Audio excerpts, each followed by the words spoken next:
నమస్తే. గుమ్మడిదల మండలంలో కాటా శ్రీనివాస్ గౌడ్ గారి ఇంటింటి ప్రచారం కొనసాగుతుంది.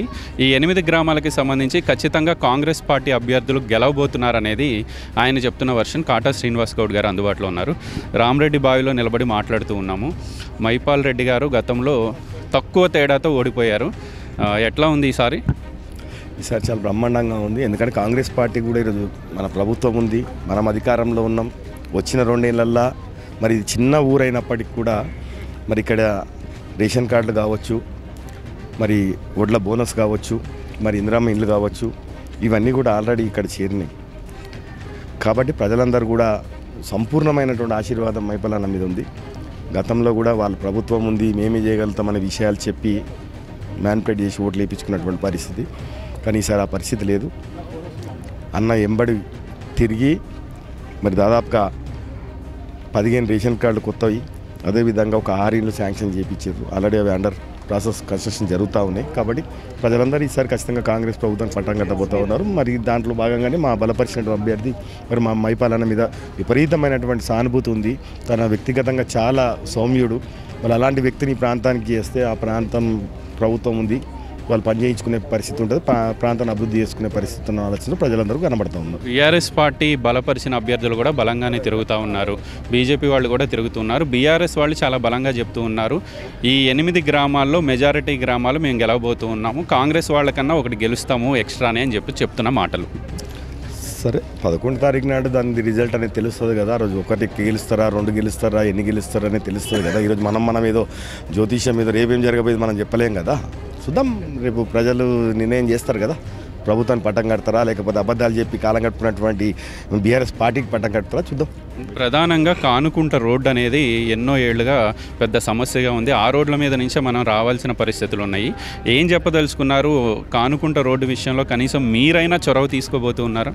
రోజు ఆయన అనేక రకాలుగా ఓటర్లకు ప్రభావితం చేయడానికి, ఎలక్షన్ల గురించి గెలవడానికి మీద కొబ్బరికాయలు కొట్టి ఏదో దొంగతనం చేద్దాం, లేకపోతే దోసుకొద్దామని చెప్పుకుంటే పక్కన ఎవరైతే కూర్చొని నవ్వుకుంటూ ఎగిలించుకుంటా నిలబడ్డోళ్ళే ఈరోజు ఎక్కడ పోయి ఏ ముఖం పెట్టుకొని మాట్లాడతారు. ఈరోజు 2 ఏళ్ళు అవుతా ఉన్నది, ఇంతవరకు కూడా అది కొట్టినటువంటి కొబ్బరికాయట్లే ఉంది. ఆ రోడ్లో ఇక్కడ ఉన్నటువంటి గ్రామాల్లో వస్తున్నటువంటి ప్రజలు కాళ్ళు చేతులు ఇరిగిపోయి కొంతమంది చనిపోయినటువంటి పరిస్థితి, ఇంత ప్రమాదంలో జరుగుతున్నటువంటి పరిస్థితి కూడా మీరు ఇంకా ఏ ముఖం పెట్టుకుని ఒకటి అడుగుతూ ఉన్నారు.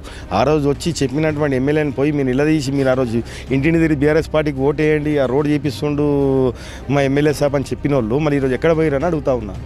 ఈరోజు వాళ్ళు వచ్చి ఈరోజు ఎమ్మెల్యేని తీసుకొని వచ్చి ఇక్కడ బీఆర్ఎస్ పార్టీకి ఓటేయమని అడిగే దమ్ముందా వాళ్ళకి? ఈరోజు ఆ పాపం వాళ్ళది కాదా? ఆ కాలు చేతులు ఇరిగిపోయినటువంటి కుటుంబాల పాపం వీలు చేసింది కాదా?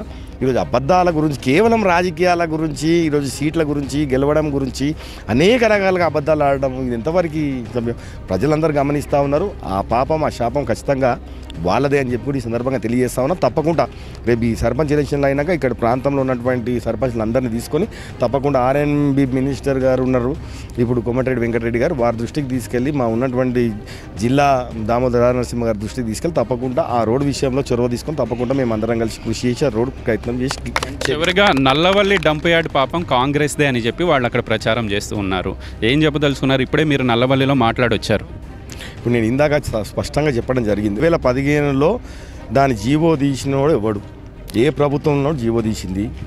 మళ్ళీ ఆ రోజు 2015లో జీవో తీసిన వాళ్ళు మీరే.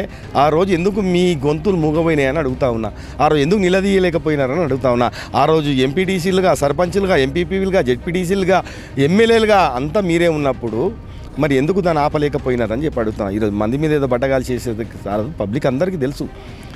మేము ఈరోజు కూడా చెప్తా ఉన్నాం, మా ప్రభుత్వం ఉన్నప్పటికీ కూడా ఆ రోజు మీరు తెచ్చినటువంటి పాపం శాపం ఉన్నటువంటి ప్రాంతాన్ని అంతా కూడా పీడించే పరిస్థితి ఉన్నది. కానీ నేను ప్రభుత్వంలో ఉన్నా, నేను నికాసంగా చెప్పినా, నేను ఈరోజు నా ప్రభుత్వం ఉన్న అవసరమైతే నేను నిలబడతా, కొట్లాడతా, మీ పక్షాన్ని నిలబడతా, ఈ ప్రాంతాన్ని కాపాడతా అని చెప్తా ఉన్నా. ఈరోజు కూడా చెప్తా ఉన్నా, అవసరమైతే గవర్నమెంట్ దృష్టికి తీసుకెళ్తాం, అవసరమైన గవర్నమెంట్ని ఒప్పిస్తాం. ఎందుకంటే ఈ ప్రాంతం అంతా కూడా ఈరోజు ఒక పచ్చదనంతో ఉన్నటువంటి మొత్తం కూడా ఖరాబ్ అయ్యే పరిస్థితి ఉంటుంది. కాబట్టి ఈరోజు మనం అందరం చూస్తున్నాం జవహర్ నగర్ పరిస్థితి ఏందో. అలాంటి పరిస్థితి మా గుమ్మడిదాలలో, మా పడంచేరు నియోజకవర్గంలో జరగకూడదు. ఈ ప్రాంత ప్రజలందరూ కూడా బిక్కుమని చెప్పి నిద్రలేని రాత్రులు గడిపి ఈరోజు 100 రోజులు పైగా ఈరోజు ఆడ నిరాదీక్ష ఇచ్చినటువంటి పరిస్థితి ఇది. ఈ పాపం 2015లో మీరు తీసుకొచ్చిన జీవో పరిస్థితి కాదా అంటున్నా. శాంక్షన్ చేసింది మీరు. ఈరోజు ఏ ముఖం పెట్టుకొని మీరు మళ్ళీ ఈరోజు కాంగ్రెస్ ప్రభుత్వం మీద వేస్తూ ఉన్నారని చెప్పి అడుగుతా ఉన్నా. కాబట్టి ఈ ముమ్మాటికి ఈ పాపం మీదే, తప్పకుండా అది మిమ్మల్ని వెంటాడుతుంది. తప్పకుండా దీని విషయంలో మాత్రం కాటా శ్రీనివాస్ గౌడ్ తప్పకుండా డంపింగ్ యార్డ్ విషయంలో తప్పకుండా ముందు నిలబడతాడు. దాన్ని ఆపడానికి సర్వశక్తులు ఎంత దూరమైనా పోతాడని చెప్పి. మీ అభ్యర్థులు గెలిచిన తర్వాత మంచి దావత్ ఇవ్వబోతూ ఉన్నారా మాలాంటి వాళ్ళందరికీ? తప్పకుండా గోపన్న, మీ అందరితో కూడా ఒకసారి మనందరం ఇలాంటి మంచి వ్యక్తులందరినీ గెలిపించుకున్న తర్వాత ప్రభుత్వం ఉంది కాబట్టి తప్పకుండా ఒక మంచి పనులు చేయాలి. కాబట్టి ఒక మంచిగా గెట్ టుగెదర్ ట్రీట్ కూడా తప్పకుండా మా సర్పంచ్లు అందరూ కూడా మనల్ని మీతో పాటు నన్ను కూడా పిలిచి అందరం కలిసి గెట్ టుగెదర్గా తప్పకుండా చేద్దాము. తప్పకుండా మంచి విజయాలు సాధించబోతా ఉన్నాం ఈ మండలాల్లో 8 గ్రామాలలో అని చెప్పి సందర్భంగా తెలియదు. చాలా ఊర్లు ఉన్నాయి, మీరు వెళ్ళండి. Okay, thank you. సో ఇది ఓవరాల్గా గుమ్మడిదల మండలంలోని అన్ని గ్రామాల్లో పటాన్చెరు కాంగ్రెస్ ఇన్ఛార్జ్ కాటా శ్రీనివాస్ గౌడ్ ప్రచారం అయితే కొనసాగుతుంది. కాటా శ్రీనివాస్ గౌడ్ చాలా స్పష్టంగా చెప్తున్నారు, గుమ్మడిదల మండలంలోని 8 గ్రామాలు ఏవైతే ఉన్నాయో ఇప్పుడు ఎన్నికలు జరుగుతున్నాయో ఖచ్చితంగా కాంగ్రెస్ పార్టీ బలపరిచిన అభ్యర్థులను గెలిపించాల్సిన బాధ్యత ప్రజల మీద ఉంది. ఎందుకంటే తాము ప్రభుత్వంలో ఉన్నాం కాబట్టి ప్రభుత్వ సంక్షేమ పథకాలు ప్రతి ఇంటికి అందాలంటే ఖచ్చితంగా కాంగ్రెస్ పార్టీ బలపరిచిన అభ్యర్థులను గెలిపించాలని ఆయన ఓట్లు అభ్యర్థిస్తూ ఉన్నారు. పటాన్చెరుకు సంబంధించి కూడా ఒక 3 గ్రామాలు ఉన్నాయి. మెజారిటీ గ్రామాల్లో ఖచ్చితంగా కాంగ్రెస్ పార్టీ జెండా ఎగరబోతుంది. కాంగ్రెస్ పార్టీ బలపరిచిన అభ్యర్థుల్ని గెలిపించబోతున్నామని చెప్పి ఆయన చెప్తూ ఉన్నమాట. వీడియో జర్నలిస్ట్ సంజయ్తో గోపికృష్ణ, న్యూస్ 16, పటాన్చెరు నియోజకవర్గం, గుమ్మడిదల నుంచి.